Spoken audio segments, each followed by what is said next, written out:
Glória a Deus. Hoje nós trouxemos uma palavra, que o tema da palavra de hoje é condições para alcançar a graça de Deus. Condições para nós alcançarmos a graça de Deus. Vamos abrir as nossas Bíblias em Eclesiastes 10:1, que diz assim: qual a mosca morta faz unguento do perfumador exalar mau cheiro, assim é para a sabedoria e a honra um pouco de estultícia. Vou ler de novo. Qual a mosca morta faz unguento do perfumador exalar mau cheiro, assim é para a sabedoria e a honra um pouco de estultícia.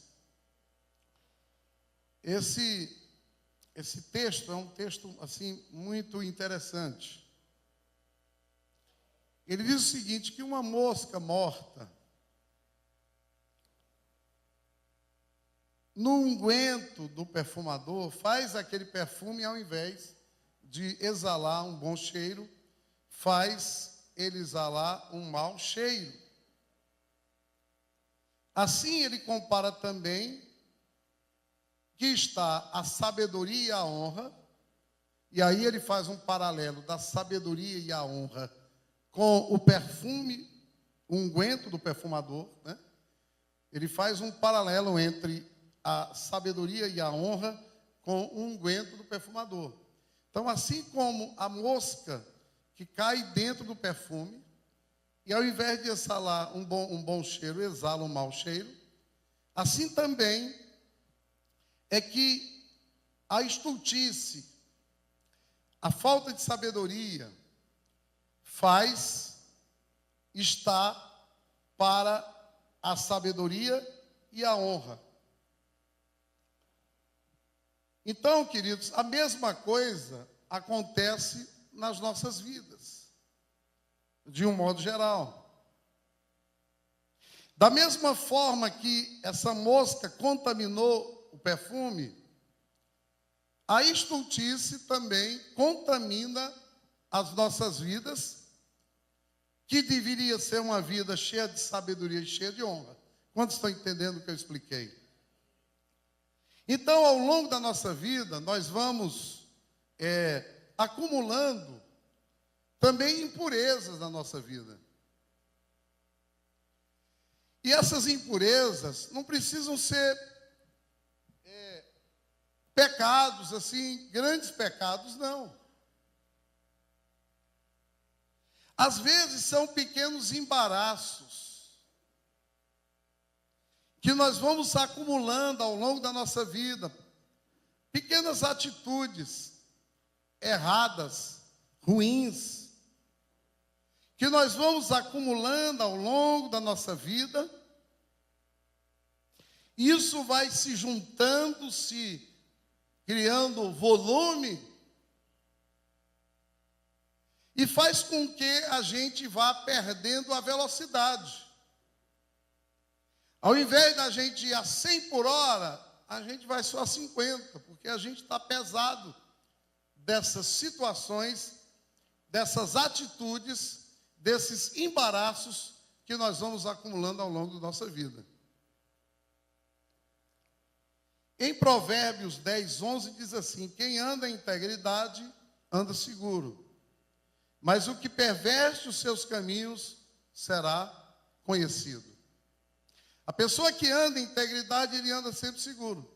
Mas aquele que vai pervertendo, que vai errando, que vai desviando aqui e ali o seu caminho, mais cedo ou mais tarde, esses desvios serão conhecidos. E para nós alcançarmos a plenitude do favor de Deus para as nossas vidas, para nós alcançarmos o êxtase da manifestação da graça e do favor de Deus sobre nós, nós precisamos ir colocando de lado esses embaraços que nós vamos acumulando ao decorrer da nossa vida. Por exemplo, embaraço, pessoas que tomam dinheiro emprestado e não pagam, se endividam. Às vezes o embaraço que você tem na sua vida é esse. Você não consegue se conter, porque você está sempre gastando mais do que aquilo que você ganha. E aí você começa a acumular dívida, dívida, e dívida atrai dívida, e dinheiro atrai dinheiro. Isso é um embaraço que faz com que você vá perdendo a velocidade, que você vai perdendo a oportunidade da vida de poder viver uma vida muito mais plena, muito mais abençoada do que você tem vivido. Situações que você tem com as pessoas e não resolve. Gente, a coisa mais difícil do mundo é relacionamento. Ou só eu acho difícil?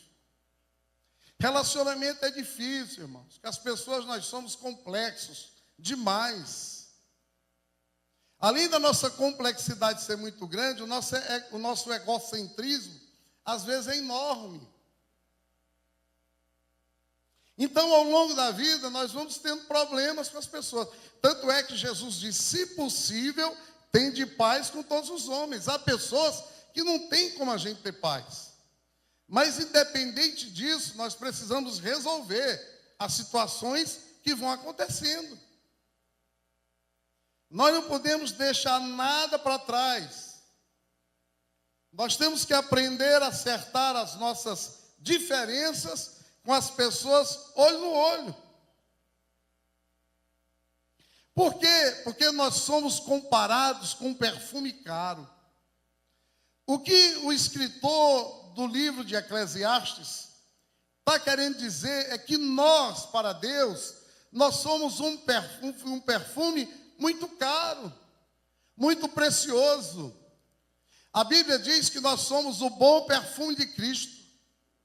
Mas, se nós não tirarmos os embaraços da nossa vida, que a Bíblia chama de estultice, nós estaremos dia após dia contaminando a nossa existência e fazendo com que, ao invés de nós exalarmos um cheiro bom, nós passamos a exalar um mau cheiro.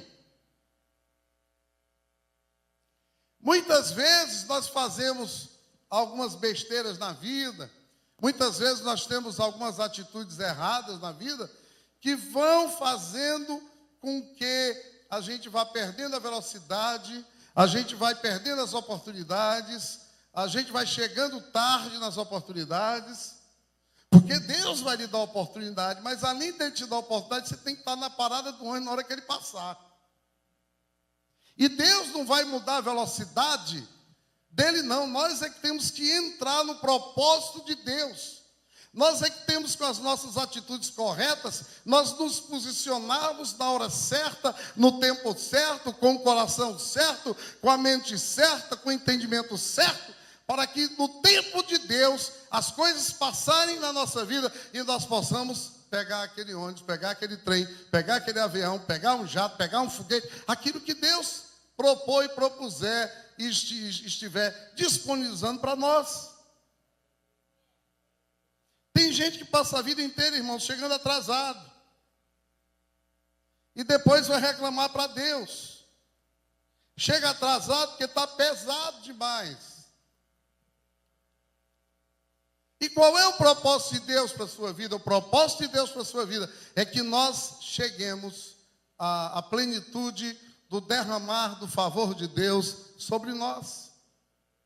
Lá em Hebreus, capítulo 12, versículo 1 a 3, diz, portanto também nós, visto que temos a rodear-nos de tão grande nuvem de testemunhas, desembaraçando de todo o peso e de todo o pecado que tenazmente nos assedia.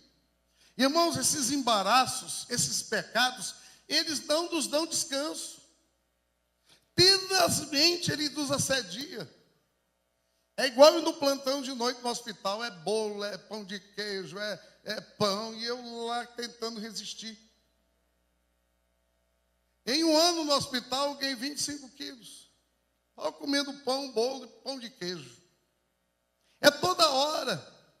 Mas nós estamos rodeados de uma nuvem grande de testemunhas. E ele diz, corramos com perseverança a carreira que nos está proposta. olhando firmemente para o autor e consumador da fé, Jesus, o qual em troca da alegria que lhe estava proposta, suportou a cruz. Queridos, da mesma forma que havia uma alegria que estava proposta para Jesus homem, havia uma alegria depois da cruz. Sabe qual era a alegria depois da cruz? Era a minha vida rendida a Ele depois da cruz.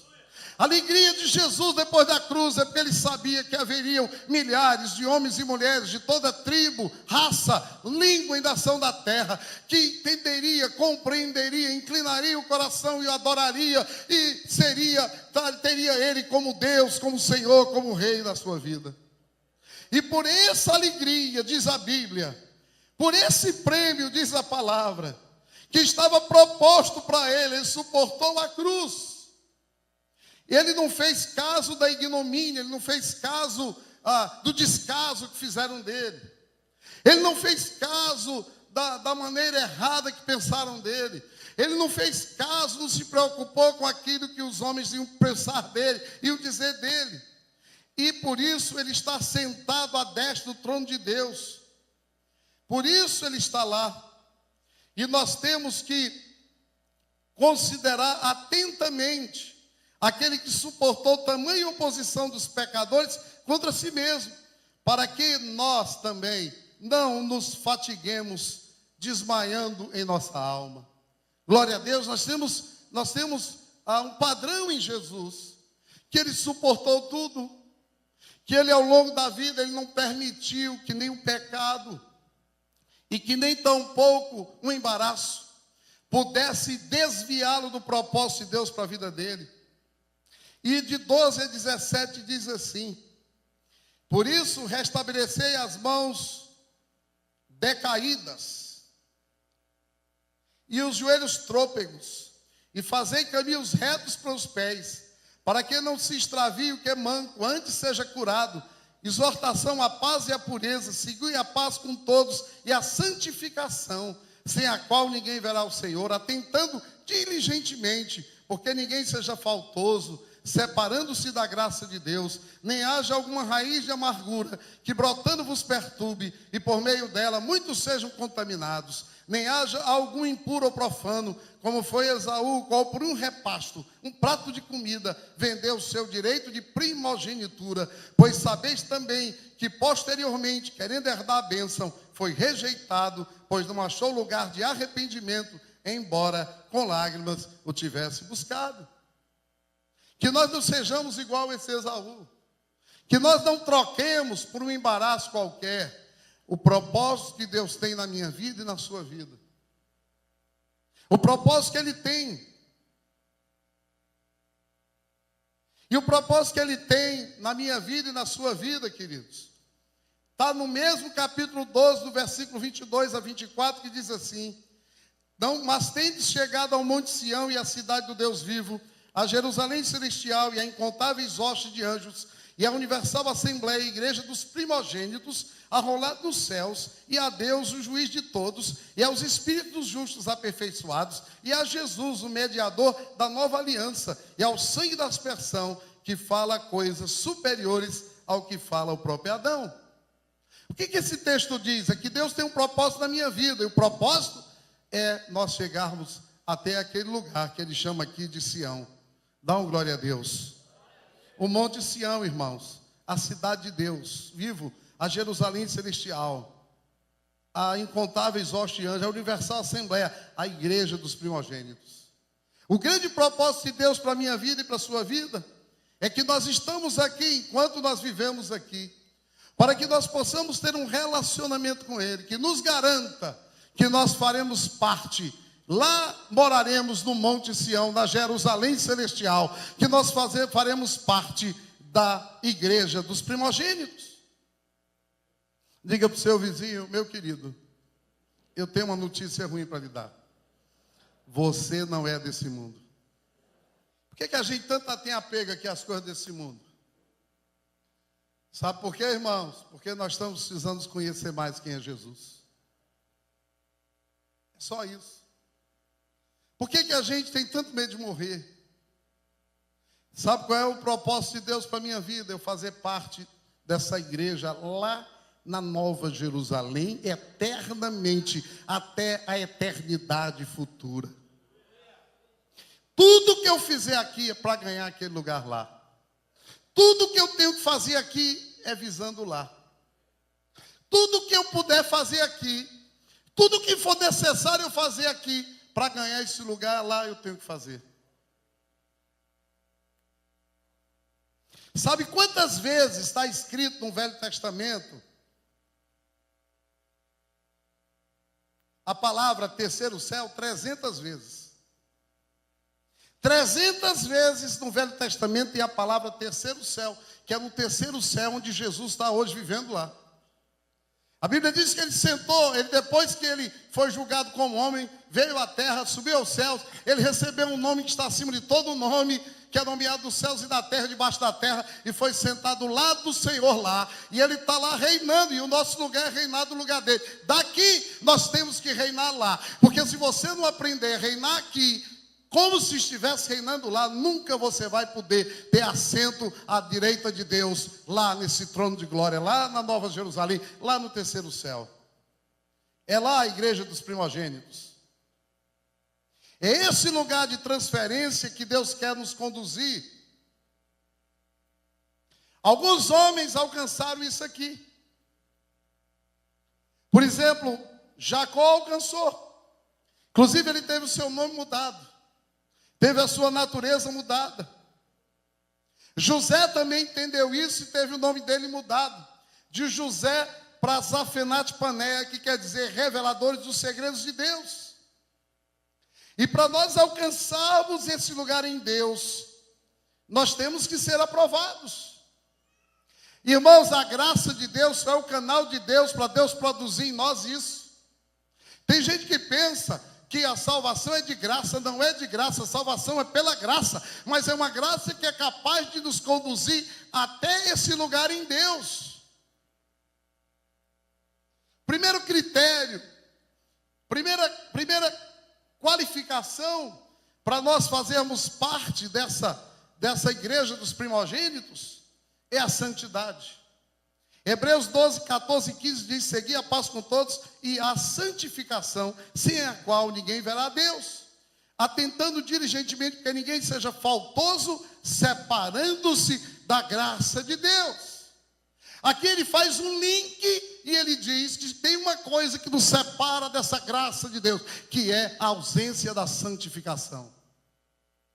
Por isso é que Jesus ora e diz: Pai, eu me santifico para que eles sejam mais santos. Irmãos, nós vivemos num mundo que é uma geração mais perniciosa, mais pecadora, mais, meu Deus, eu não quero nem dizer o nome que eu queria dizer.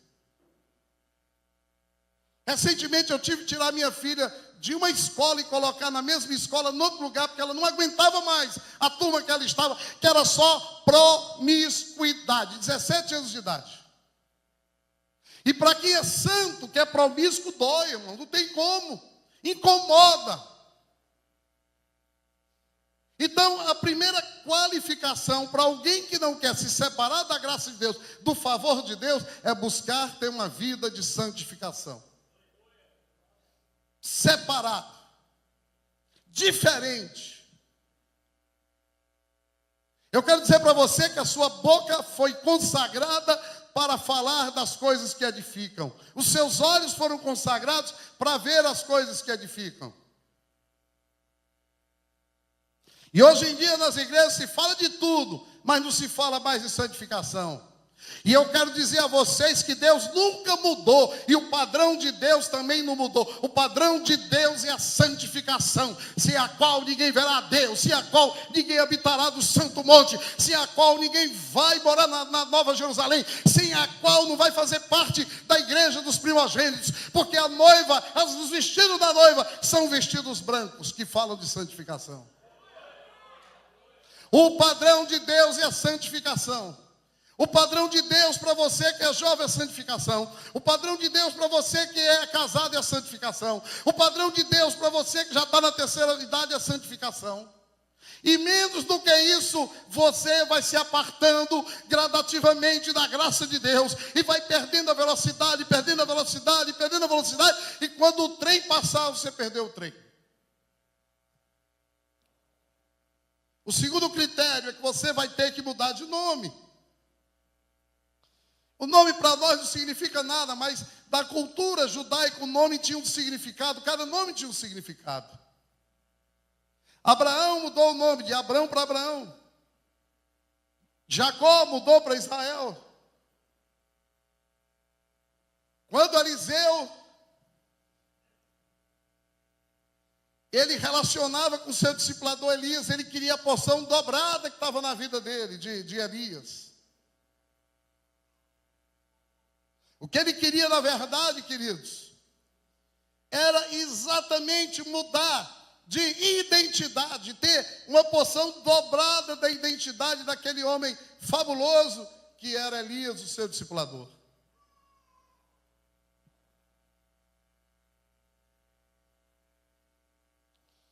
E lendo o livro de Hebreus, a gente não vê falando de apóstolos e profetas, só de sacerdotes. E nós temos o grande objetivo da nossa vida, para nós alcançarmos a plenitude do favor de Deus e fazer parte dessa igreja dos primogênitos, nós temos também que vivermos em novidade de vida. E o principal aspecto de alguém que vive novidade de vida é que ele tem sede e fome de um relacionamento com Deus. Irmãos, Elias foi um grande profeta. A Bíblia diz que ele saiu das bandas de Gileade, do nada ele saiu, irmãos, e já saiu para detonar 450 profetas de Baal e 400 do poste ídolo. Esse homem já chegou cuspindo fogo. A justiça de Deus ele já chegou estabelecendo ali no meio do povo de Israel. Mas ele não tinha um púlpito. A Bíblia não fala em apóstolos e profetas mais. Ele não tinha um púlpito para pregar. Com certeza aquele homem tinha um altar onde ele relacionava com Deus. Então, para você fazer parte dessa igreja dos primogênitos, você tem que levantar um altar de adoração, de oração, de relacionamento com Jesus, em que você vai crescendo no conhecimento dele a cada dia. Engraçado é que quando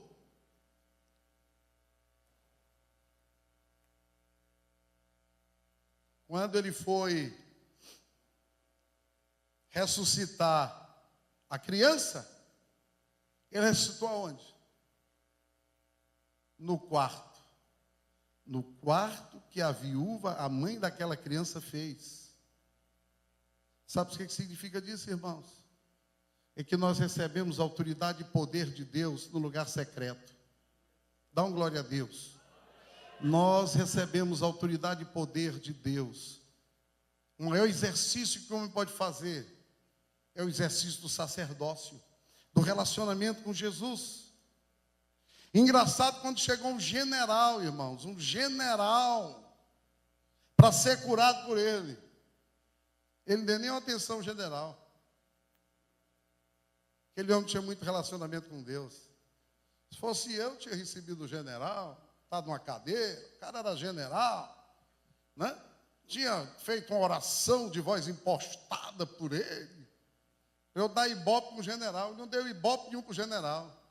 Ele chegou para o general e disse: olha, vai lá naquele rio, lá, um riachozinho, se banha lá 7 vezes e você vai ser curado.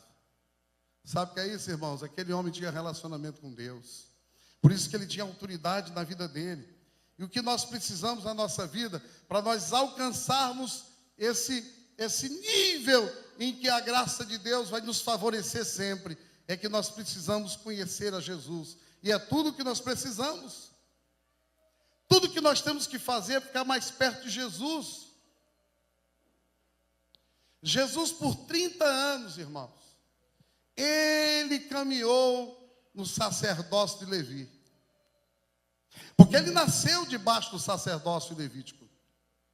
Inclusive, no 8º dia, ele foi circuncidado. Jesus cumpriu toda a lei. Vocês estão entendendo? Toda a lei. Ele aprendeu em casa absolutamente tudo. Com certeza, ele já sabia de cor a Torá muito cedo. Com 12 anos de idade, ele deu um baile nos escribas e fariseus. E nada que Jesus fez como Deus, fez como homem. Mas por 30 anos, ele andou nesse sacerdócio, que é do sacerdócio de fazer, de trabalhar. E para nós alcançarmos a plenitude da graça de Deus, nós temos que entrar no sacerdócio Melquisedeque, que é do relacionamento com Jesus. Por 30 anos, irmãos.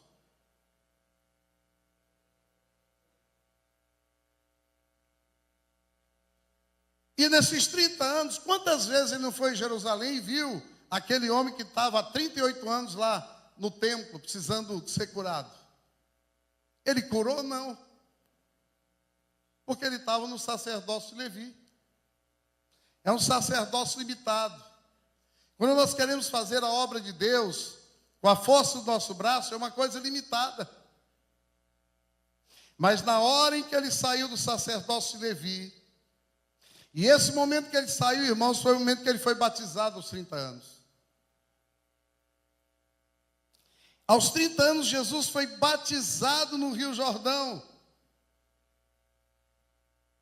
E quando ele foi batizado no Rio Jordão, ele ouviu uma voz do céu que disse: esse é o meu filho amado, em que ele eu tenho prazer. Só que essa palavra filho é filho maduro. É filho maduro, queridos. E a partir daquele dia, o ministério dele mudou, aleluia. Ele passou em frente ao tanque de Betesda e disse: olha, pega o teu leito, levanta e anda. Aleluia. Naquele dia, ele veio uma mulher, ele viu a mulher sendo apedrejada, ele disse: eu também não te condeno, vá e não peques mais, glória a Deus. E tudo isso que Jesus fez, nós podemos também fazer. Nós podemos também realizar na nossa vida. Nós podemos também militar nesse mesmo nível da nossa vida. Sabe o que mais pega na nossa vida, irmãos? É a questão da obediência e a questão da submissão. O grande problema, o maior problema que nós temos é ligado a esse negócio chamado obediência e submissão. Existem 4 palavras relacionadas a isso. A primeira se chama independência. A outra se chama liberdade. A outra se chama obediência. E a outra se chama submissão. Quando nós temos espírito de independência, a gente está no chão. É o nível do chão. Espírito de independência, a gente é independente, faz o que quer, age o que não quer, reage do jeito que quer. O primeiro degrau no relacionamento com Deus se chama liberdade. O segundo degrau se chama obediência. E o terceiro degrau se chama submissão. O grande problema que nós temos, que muitas vezes nós vamos criando embaraços para a nossa vida e vai pesando, e a gente não consegue nunca deslanchar na nossa vida com Deus. É ligado à questão da nossa resistência que nós temos a obedecer.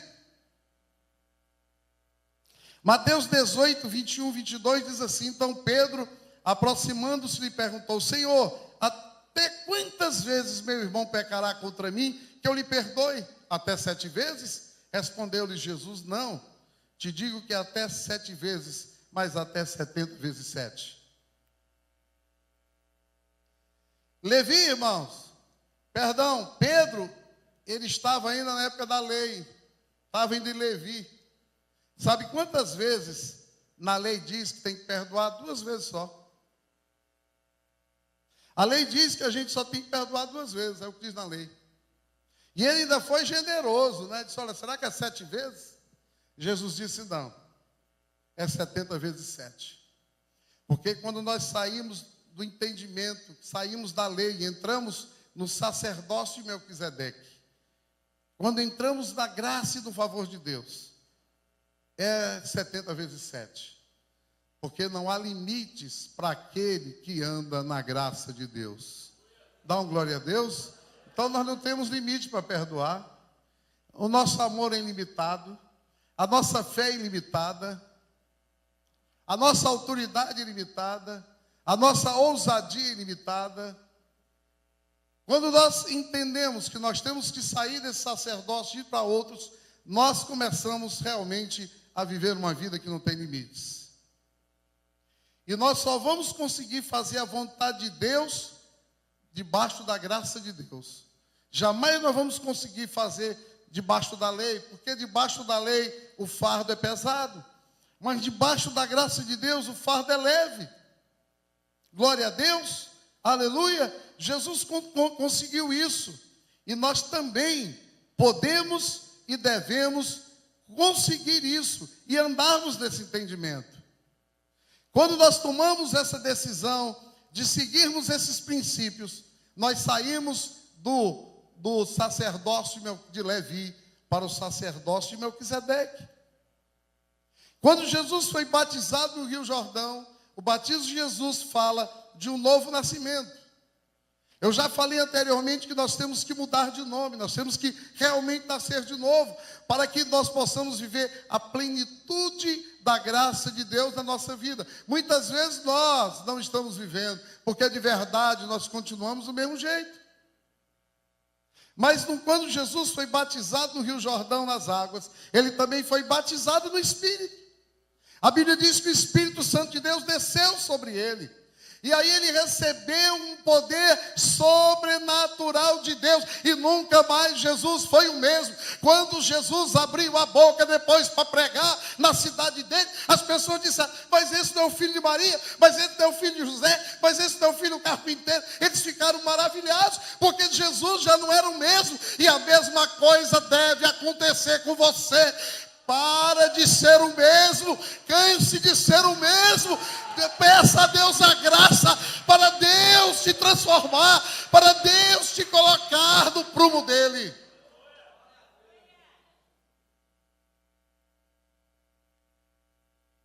Ele já não era o mesmo.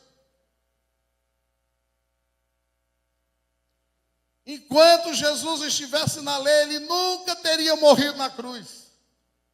Jesus, enquanto estivesse na lei, ele não morreria na cruz. Jesus foi para a cruz, porque ele saiu da lei e entrou na graça. Sabe por que a gente tem dificuldade de enfrentar a cruz? Porque nós estamos ainda na lei. Nós estamos ainda em Levi. Nós ainda não tivemos a mudança de nome. Nós não recebemos ainda um revestimento de poder de Deus. Por isso temos dificuldade de obedecer. Oh, como é difícil. Mas só que Deus me deu entendimento. Antigamente eu pensava que submissão era algo maior do que obediência, não. Veja o que eu falei. Primeiro tem independência. Quem é independente vai para o inferno. Já está no inferno, irmãos. A independência é morte. Você ser independente é morrer.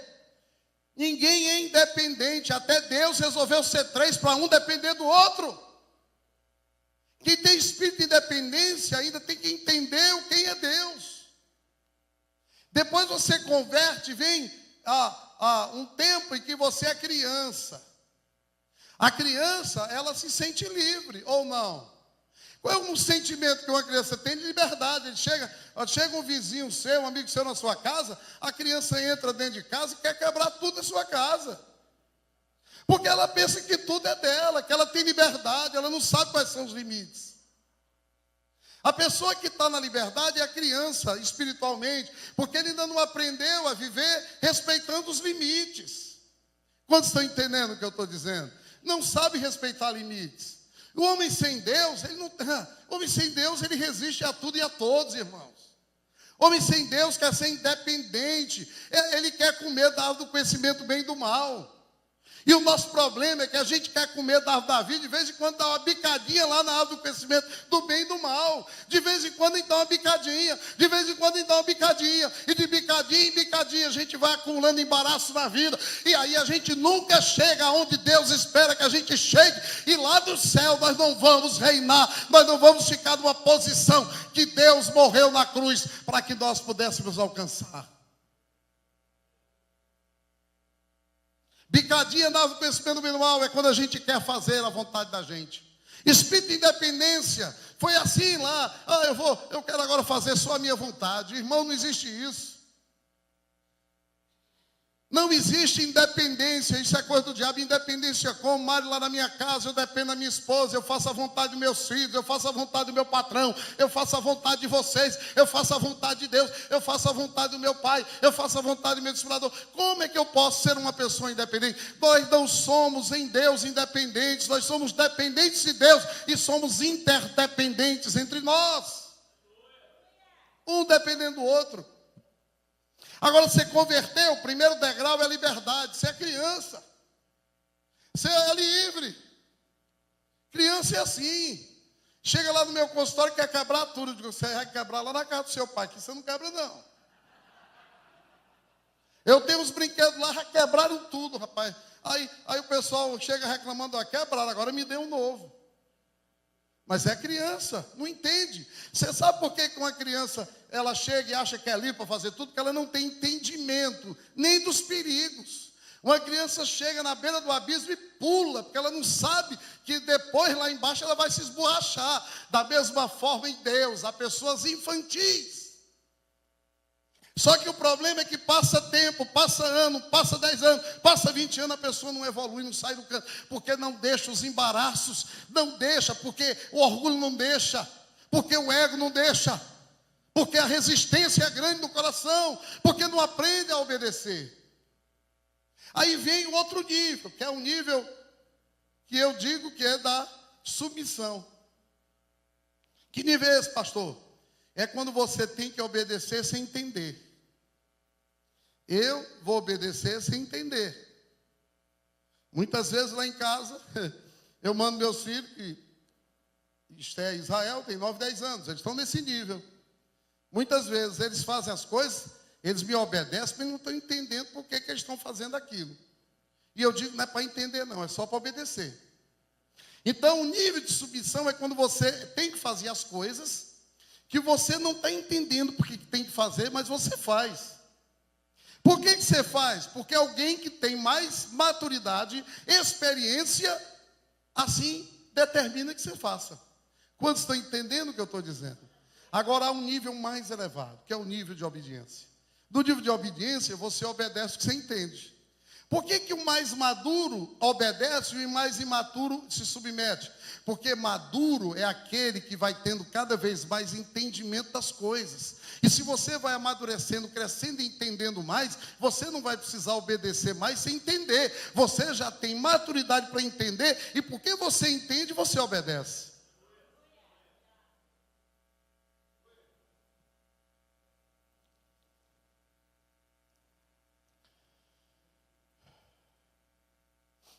Queridos, quem está debaixo da lei não conhece a luz que conduz as pessoas até os confins da terra.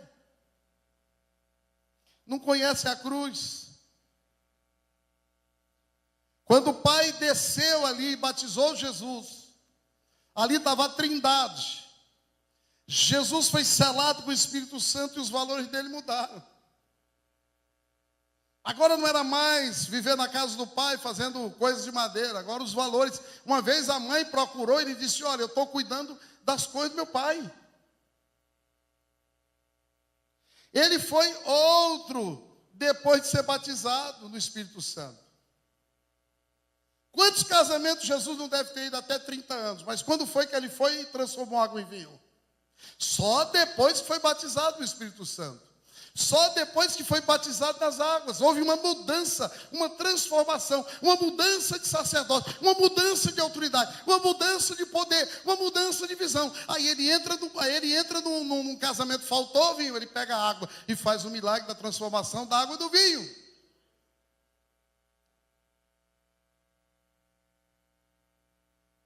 Atos 20, 24 diz assim, porém, Em nada considero a minha vida preciosa para mim mesmo, contanto que complete a minha carreira e o ministério que recebi do Senhor Jesus para testemunhar o evangelho da graça de Deus. É aqui, irmãos, é nesse nível aqui que Deus quer que a gente chegue.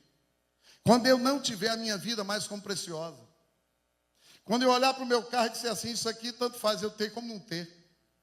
Quando eu não tiver mais apego a absolutamente nada. É nesse nível que nós temos que chegar. Enquanto a sua vida for preciosa para você, você está em Levi. Mas quando você perder o apego à sua vida, aí você vai estar em Melquisedeque. Como eu falei, na vida você vai estar sempre entre as duas árvores. Sempre a lei e a graça vão estar diante de vocês. E profanar o altar de Deus é toda a vida que a gente está comendo da árvore da vida. E a gente resolve comer da árvore do conhecimento do bem e do mal. O que conduziu o crente Abraão foi a obediência. Sempre a obediência, ele foi obedecendo. E quando a gente não caminha naquilo que Deus mandou a gente fazer, Deus para de falar com a gente. Deus mandou Abraão ir para a terra. Quando ele chegou lá, ele resolveu ir para o Egito. Deus passou 13 anos sem falar com ele. 13 anos. E quantas raposinhas a gente não tem na vida da gente, irmãos? A Bíblia diz que são as pequenas coisas que vão destruindo a nossa vida. Quantas raposinhas, quantas coisinhas nós não temos na nossa vida. Quantas situações para resolver. Quantas coisas Deus não tem que tirar.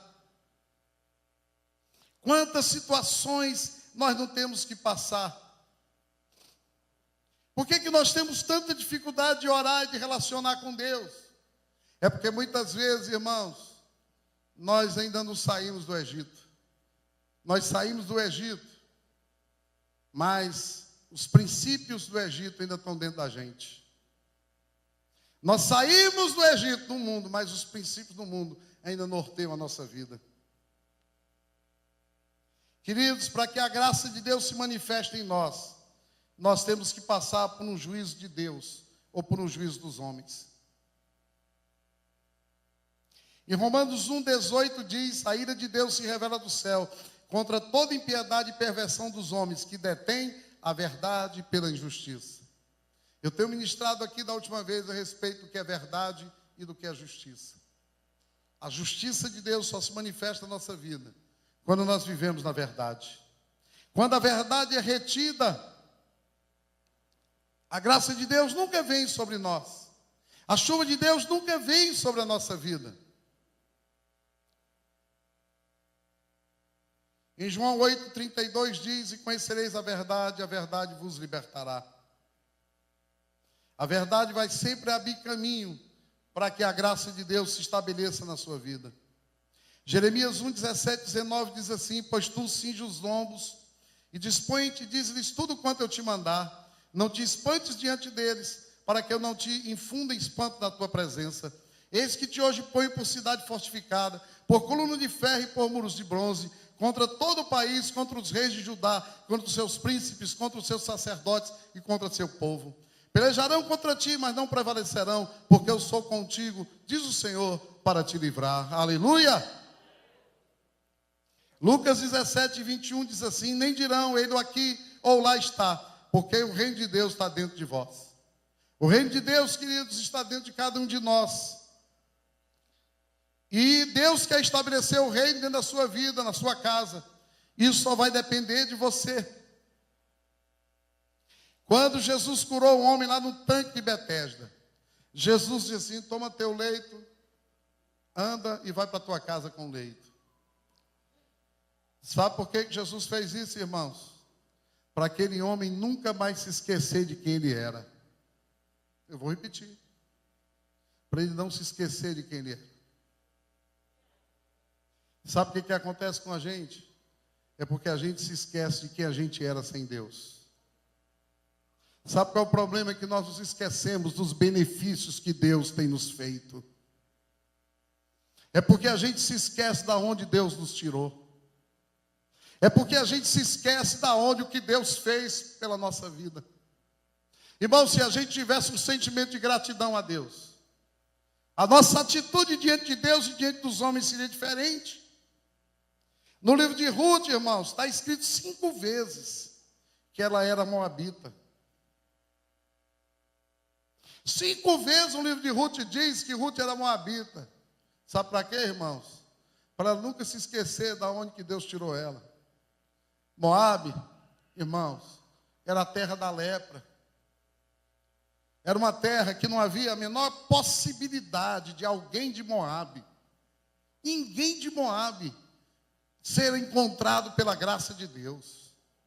Não havia a menor possibilidade do mundo natural de alguém que morasse naquela terra recebesse uma visitação poderosa de Deus. Mas eu quero dizer que aquela moabita recebeu uma visitação de Deus. E eu quero dizer que aquela mulher andou na graça de Deus. Eu quero dizer que aquela mulher, Ruth, não só andou na graça de Deus, mas ela chegou na plenitude da graça de Deus para a vida dela. Ruth é um paradigma para a minha vida e para a sua. A Bíblia diz que quando eles voltaram para Belém, ela e a sua sogra, ela começou, ela não tinha dinheiro, liseira total, não tinha nada. Estava na pindaíba. 2 viúvas chegaram lá em Belém, na pindaíba, não tinha nada. E a Bíblia diz que naquela época a lei dizia, a lei, não a graça, era lei, era justo, que elas podiam colher as espigas que caíam, enquanto os homens iam colhendo as espigas, elas iam atrás. E aquilo que caía, ela pegava para comer. Há muitos crentes comendo só as migalhas que Deus dá, porque ainda estão na lei e não conseguiram entrar na graça de Deus. Mas sabe o que aconteceu com ela, irmãos? Aquela mulher se encontrou com o dono da plantação. E ele olhou e disse assim, aquela ali é a Ruth. Eu já ouvi falar dessa menina. Essa menina, ela abriu mão dos deuses dela. Ela resolveu se aliançar com alguém que não tinha nada para dar a ela. Porque é muito fácil a gente fazer amizade e aliança por interesse. É muito fácil andar com Deus, congregar numa igreja, enquanto tudo é favorável, irmãos. Quantos estão entendendo? E aí ele disse, não, essa menina é preciosa. Essa menina é uma menina que vive em submissão, porque ela disse, o teu Deus é o meu Deus, teu povo é o teu povo, aonde você foi eu vou. Ela viveu na verdadeira obediência, ela estava lá no alto nível. Quando aquela moça chegou, a moabita chegou lá em Belém, ela já estava no nível da obediência. Porque alguém que se aliança com uma velha desdentada e viúva, que não tinha nada, era alguém que estava no alto nível de entendimento de quem Deus é. Aí ele disse, não, agora ela vai começar a colher junto com os meus empregados. E agora não é mais a lei, ela vai agora receber mais do que a lei manda. Queridos, eu quero dizer que Deus tem muito mais para mim e para você aqui e lá. Eu quero dizer que tudo que você tem vivido, as experiências que você tem tido, os momentos que você tem tido, Deus tem muito mais para você. Glória a Deus. Sabe o que aconteceu com ela? Agora ela casou com o dono.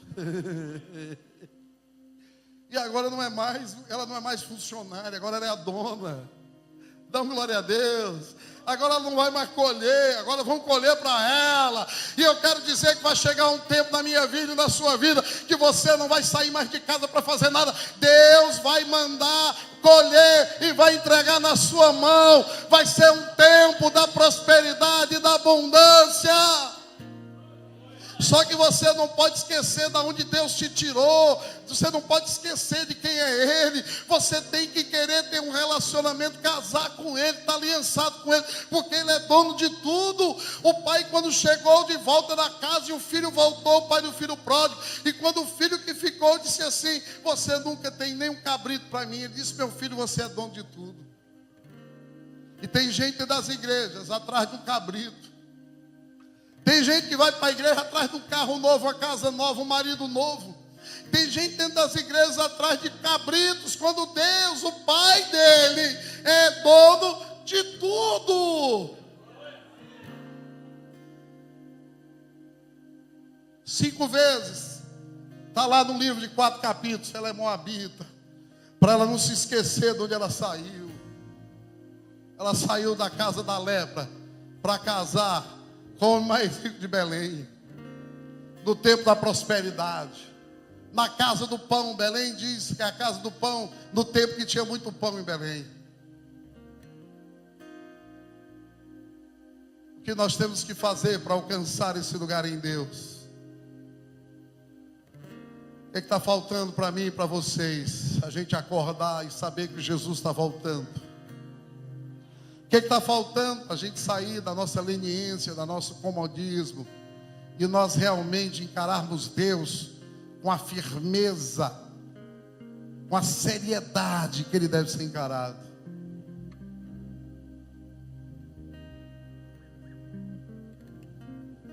Quero dizer para você que Deus tem muito mais para você. Muito mais para aqueles que entendem que tem que se submeter e tem que obedecer. Deus tem muito mais. Mas nessa noite, esse culto aqui é um culto em que nós fazemos algo de forma absoluta, concreta, que nós decidimos fazer esse último culto do mês, um culto em que nós vamos estar semeando nas nações da terra. Aleluia! É um culto em que nós dedicamos, que nós vamos tirar uma oferta especial. Porque tudo isso que acontece na nossa vida, o que Deus quer que aconteça na nossa vida, é para nós termos o entendimento de que nós temos que cumprir a ordem que Ele nos deu, que é fazermos discípulos de todas as nações da terra. Todas as nações da terra. E nós estamos já abençoando, mandamos oferta mês passado para 2 missionários que estão, um na Mongólia, um casal, e um outro casal de missionários que estão no Quênia. Mas antes de nós tirarmos essa oferta, eu queria fazer um convite a você que entrou aqui hoje à noite. Você que entrou aqui entendeu que você precisa tomar um posicionamento diante de Deus. Que você precisa ter um encontro pessoal com esse Jesus que morreu na cruz, que te amou, que te atraiu, que é o único capaz de mudar a sua vida, de lhe dar uma esperança de novos dias, de transformar você, de fazer você uma nova criatura. Jesus morreu na cruz para que Ele fosse o protótipo de muitos irmãos. Ele morreu na cruz para que o padrão fosse Ele. Ele morreu na cruz para que nós pudéssemos gozar de toda a graça, todo o favor dos céus. E se você tem vivido até hoje uma vida, e você diz: pastor, eu preciso dessa vida de relacionamento com Deus. Eu preciso hoje à noite ter esse encontro pessoal com Jesus. Eu quero que a gente fique em pé agora, enquanto nós adoramos o Rei, adoramos Jesus. Eu quero que, se você hoje à noite quer dizer: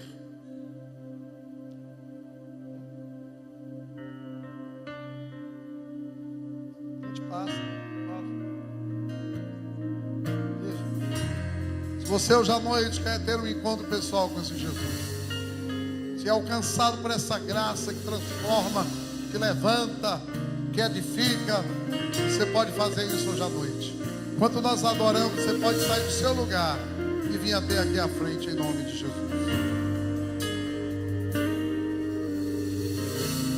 Fogo queima em mim, clamor. Se hoje à noite você quer ter um encontro com Jesus, sai do teu lugar e vem aqui à frente, corajosamente. Muito mais eu preciso ir além.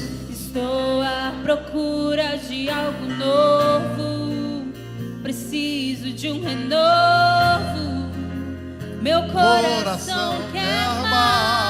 pode sair do seu lugar e vir aqui à frente em nome de Jesus. Eu cansei de ser o mesmo. Eu cansei de ser eu mesmo. Quero tua vida em mim. Você pode fazer isso agora à noite, coraçosamente, dizendo: Senhor, eu quero, Jesus. Deus te abençoe aqui. Estou vendo o Senhor vindo aqui à frente, aleluia. Na sua presença.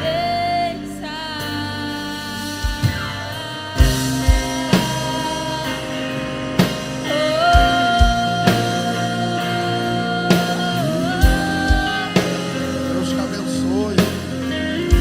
Aleluia. O fogo queima em mim, eu por mais de ti. Eu quero muito mais. Eu preciso ir além. Estou à procura de algo novo. Se você quer ter esse encontro hoje à noite, você pode sair do seu lugar e vir. Meu coração Não resista a Jesus nessa noite. eu cansei de ser eu mesmo. Eu cansei de ser eu mesmo. Eu quero tua vida em mim. Eu, você e eu. Eu sou teu, você é meu. E eu quero ficar na sua presença. Quando a luz se apagar,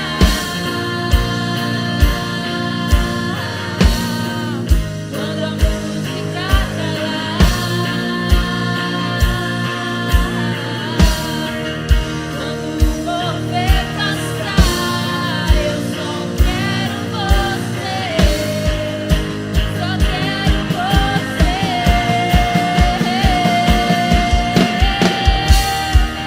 Quando a luz se apagar, quando a música calar, quando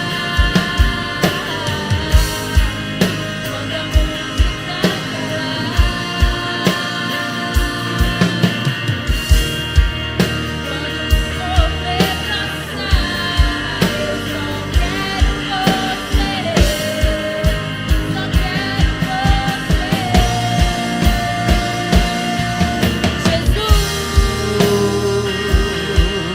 Jesus, só quero você.